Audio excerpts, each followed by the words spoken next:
سأنايا غزاي سئينيا سأنايا عدي سئينيا أتا سأنايا ቦራቶች ብቻ በመቶ ኩንታሎች ወርቅ በሚታፈስባትና ወደ ብሔራዊ ባንክ ገቢ በሚደረግባት ትግራይ ወርቁ በሚታፈስበት አቅራቢያ ዜጎች በምግብ እጦት ተርበውና ተጠምተው ሲሞቱ እንደማየት የሚዘገንንም የሚሰቀጥጥም ነገር የለም። በአንድ ጠረጴዛ ላይ በመቶ ሺዎች የሚቆጠር ገንዘብ ለመጠጥ በሚከፈልባትና በሚጨፈርባት ትግራይ ዜጎች በረሃብ ምክንያት ከሰውነት ተራ ወጥተው ሲሞቱ እንደማየት ምን የሚያሳዝንና የሚያሳምም ነገርስ ሊኖር ይችላል? በያዳራሹ ይህንን ህዝብ የማይታደግ የፖለቲካ ሴራ ትብታቦች በሚጎነጎንባት ትግራይ ዜጎች ከቀን ወደ ቀን እየጎደሉ ናቸው። ይህንን በየቀኑ እየጎደለ ያለውን ህዝብ የሚመሩ መሪዎችም ህዝብ ከሞት ጋር ፊት ለፊት እየተጋፈጠ ስለመሆኑ እየተረዱትም አይመስሉም። በህጻጽ የተፈናቃዮች ካምፕ ያለውን እጅግ አስከፊ ረሃብ የክልሉ ጊዜያዊ አስተዳደር 50 ዓመት የሞላው ህወሓትም ሆነ 50 ቀናት ያስቆጠሩት ሌሎች የፖለቲካ ድርጅቶች ረሃቡንና የዜጎችን ሞት ልክ እንደሌላው ሰው ከቲክቶክና ከፌስቡክ ነው የሰሙት። በህጻጽ ባለፉት 5 ወራት ብቻ ከ50 በላይ ዜጎች በረሃብ ህይወታቸው አልፈዋል። 1700 ገደማ ደግሞ አፋጣኝ የምግብና የህክምና እርዳታ ካላገኙ ይህ ጽሑፍ እስከ ተጠናቀረበት ድረስ ወደ ስፍራው ያቀና የክልልም ሆነ የፌደራል አሊያም ደግሞ የፖለቲካ ድርጅት ኃላፊዎች ወደ ስፍራው አላቀኑም። እስከ 16000 ዜጎች እንዳረፉበት በሚገለጸው የህጻጽ ተፈናቃዮች ካምፕ ውስጥ እየሞቱ ያሉ ዜጎች እንደ ዛሬ አያድርገውና ትናንት ከራሳቸው አልፎ ለሌሎች ይተርፉ የነበሩ ባለሀብቶችም ይገኙበታል። ነገር ግን የትግራዩን ጦርነት ተከትሎ ከምዕራብ ትግራይ የተፈናቀሉ ዜጎች ናቸው። የህጻጽን ነገር ዛሬ ለመገናኛ ብዙሃን ጆሮና አይን ደረሰ እንጂ የሞቱ ዜና ግን አዲስ አይደለም። ከ2015 ዓ.ም ወዲህ በዚህ በህጻጽ ካምፕ እስከ 350 የሚደርሱ ዜጎች ህይወታቸው ስለማለፉ መረጃዎች ያሳያሉ። ከሐምሌ 2017 ዓ.ም ወዲህ ባሉት 5 ወራት ብቻ 50 ሰዎች ህይወታቸው አልፏል። سأنايا غزاي سئينيا سأنايا عدي سئينيا أتا سأنايا በርካቶች የህጻጽን የረሃብ ጉዳይ አልተረዱትም። የህጻጽ ረሃብ የተፈጥሮ ድርቅ አይደለም፣ የጎርፍ አደጋም አይደለም። ይልቁንስ የትግራይ ጦርነት ያዋለደው አስከፊ ሰው ሰራሽ ረሃብ ነው። ከጦርነቱ ማግስት በፕሪቶሪያው ስምምነት መሰረት እነዚህ ዜጎች ወደ ቀያቸው ተመልሰው ቢሆን ኖሮ ይህንን አስከፊ ረሃብ ባልታየ ነበር። ይህንን የህጻጽ የተፈናቃዮች አሳዛኝ ጉድ ወደ ህዝብ አይንና ጆሮ እንዲደርስ ትልቁን ሚና የተጫወቱት ዘመን አመጣሹ ቲክቶክ ያዋለዳቸው በጎ ልብ የሚያደላቸው ወጣቶች ናቸው። የክልሉ አስተዳደርም ሆነ ፖለቲከኞች ነን ባዮችን በመቅደም ያለውን ሁኔታ ለህዝብ በማድረስ ጉዱን ዘረገፉት። በተለይም አንድ ወጣት ቲክቶከር ያሰራጨው ቪዲዮ የብዙዎችን ልብ በመንካት የህጻጽን ጉድ አስከፊነት ያጋለጠ ነበር። ቲክቶከሩ በህጻጽ ያለውን ጉዳይ በአካል ድረስ በመሄድ ይመለከታል። እጅግ በማዘንም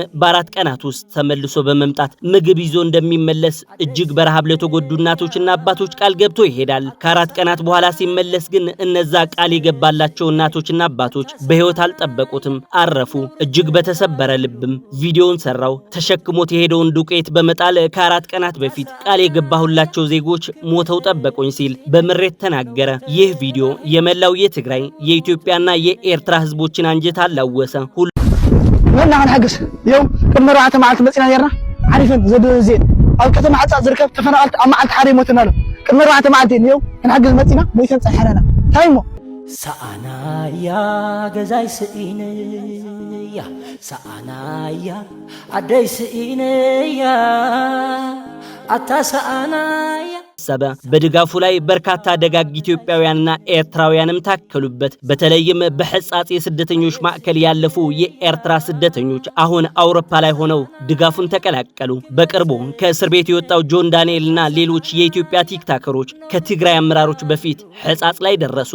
እነ አዶናይ የመሳሰሉ ቲክታከሮችም አጀንዳቸውን ህጻጽ ላይ አድርጓል። እጅግ የሚገርም መደጋገፍ፣ የላቀ ሰብአዊነት ለህጻጽ ተፈናቃዮች ጎረፈ።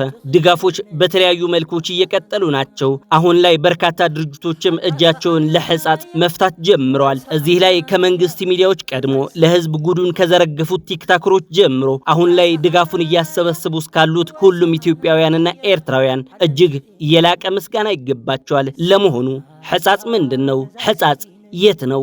ህጻጽ ከሽረ ከተማ በ30 ኪሎ ሜትሮች ርቀት የሚገኝ በወርቅ የበለጸገ ስፍራ ነው።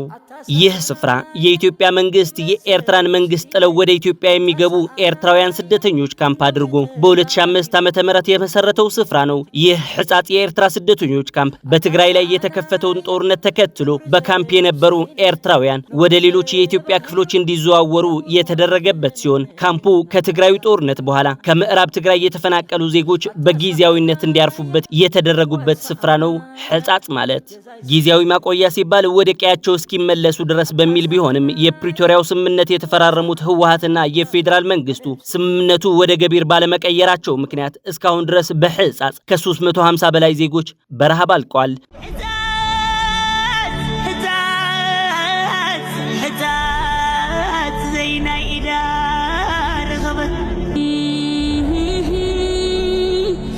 ምስጋና ቲክቶክ ላፈራቸው ለህዝብ ቀድሞ ደራሽ ወጣቶች ይሁንና የሕጻጽን ጉድ ለህዝብ አይን ደረሰ።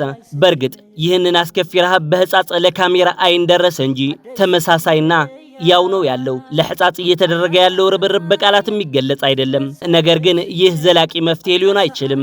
የሕጻጽ ዜጎች ነፍስ ዛሬ ቢተርፍም በማይ አይኒ አሊያም በዓድ መሐመዳይ ወይም ደግሞ በመቀለ ሰብዓ ካሬ ነገ ይህ መደገሙ የማይቀር ነው። ነገም የሌላ አካባቢ ስም ተቀይሮ በረሃብ ከሰውነት ተራ በወጡ ዜጎቻችን ማዘናችን አይቀርም። ስለዚህ ይህንን ሁኔታ ከመሰረቱ በሚቀርፍ መፍትሄዎች ላይ ማተኮር ግድ የሚልበት ጊዜ ነው። አሁን ላይ ለሕጻጽ ረሃብ ድምጽ እየሆነ ላለው የኢትዮጵያ መንግስትም የትግራይ መንግስታትም እየወቀሰም እየተቆጨ ያለውን ህዝብ በነካ እጁ እነዚህ ተፈናቃዮች የሞቀ የደራ ቤት የነበራቸው ለሌላም የሚተርፉ የነበሩ ናቸውና ወደ ቀያቸው ተመልሰው ህይወታቸው እንዲመሩ ማድረግ ይህ ችግር ከመሰረቱ መቅረፍ ብቻ ሳይሆን የፕሪቶሪያው ስምምነት አንድ አካልም መፈጸም በመሆኑ ሁሉም እዚህ ላይ ጫና ሊያሳርፍ ይገባል። ይህ ከሰሞኑ የታየው ኢትዮጵያዊ አብሮነት፣ መደጋገፍና ሰብአዊነት እንዲሁ እንዳማረበት ለሰላም ድምጽ ቢሆን ለነዚህ በረሃብ እየሞቱ ላሉ ዜጎች ወደ ቀያቸው እንዲመለሱ ድምጹን ቢያሰማ ሀገሪቱ ስንት ባተረፈች። አሁንም የዚሁ በተደጋጋሚ ትግራይን እየጎበኘ ላለው ረሃብ ዘላቂ መፍትሄው ተፈናቃዮችን ወደ ቀያቸው መመለስ ነው። ስለዚህም የኢትዮጵያ ሃይማኖት አባቶች፣ የሀገር ሽማግሌዎችና ኢትዮጵያም እንድትመክር አደርጋለሁ የሚለው የምክክር ኮሚሽን እነዚህ ዜጎች ወደ ቀያቸው እንዲመለሱ ለኢትዮጵያ መንግስት ምክር መለገስና ግፊት ማድረግ የመፍትሄው ቁልፍ ነው። ሰአናያ ገዛይ ስኢነያ ሰአናያ አደይ ስኢነያ አታ ሰአናያ። ለመሆኑ የሕጻጽ ረሃብ እዚህ ደረጃ እስኪደርስ ለምን ተደበቀ? ተጠያቂውስ ማን ነው? የሕጻጽ ዜጎች በዚህ ደረጃ በረሃብ እያለቁ በራሱ የውስጥ አቅምና ህዝቡን በማስተባበር መፍታት እየቻለ በራሱ የፖለቲካ ሽኩቻ ውስጥ የተዘፈቀው የትግራይ አስተዳደርም ሆነ የፖለቲካ ድርጅቶች በተለይም ደግሞ የምዕራብ ትግራይ ዞን አስተዳደር የሚል ስም የተሰጠው የዞኑ አስተዳደር ቀዳሚው ተጠያቂ ነው። ሲቀጥልም የነዚህ የተፈናቃዮች ህይወት ላይ ቁልፉን የቆለፈውና እስካሁንም ድረስ ሊመልሳቸው የሚገባው የፌደራል መንግስቱም ተጠያቂ ነው። በትግራይ ላይ የምንገኝ ሁላችን ሚዲያዎች በተለይ ደግሞ እስከ ዞን ድረስ ወኪል ያላቸው የመንግስት ሚዲያዎችም ተጠያቂዎች ናቸው። መላው የኢትዮጵያ ህዝብም እነዚህ ለዓመታት በኬንዳ እየኖሩ ያሉ ዜጎች ወደ ቀያቸው እንዲመለሱ ግፊት ባለማድረግና በኢትዮጵያ መንግስት ላይ ጫና ባለማሳረፍ ተጠያቂ ነው። ለሕጻጽ እየተደረገ ያለውን ድጋፍ በማመስገን ፕሮግራማችንን ቋጨን። ሰላም ለሰው ልጆች በሙሉ። ሰአናያ ገዛይ ስኢነያ ሰአናያ አደይ ስኢነያ አታ ሰአናያ ክብረት ሰብ ስኢነ አታ ሰአናያ ነውር ተባሂሉ ነቡር ሞት ክምነ አታ ሰአናያ ክብር ሰብ ስኢነ ነውር ተባሂሉ نبور موت خمني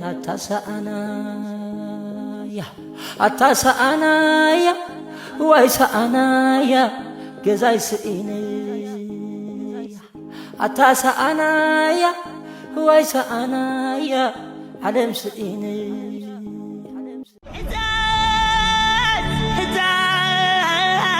هدات زينا إذا رغبت ولا عن حقس يوم كنا رعت مع المسينا يرنا عارفين زاد زين أو كتم حتى زركب تفنقلت أما عند حريم وتنالو كنا رعت مع الدين يوم كان حقس المسينا مويسن صحرانا تايمو كلهم زو فيديو زي أما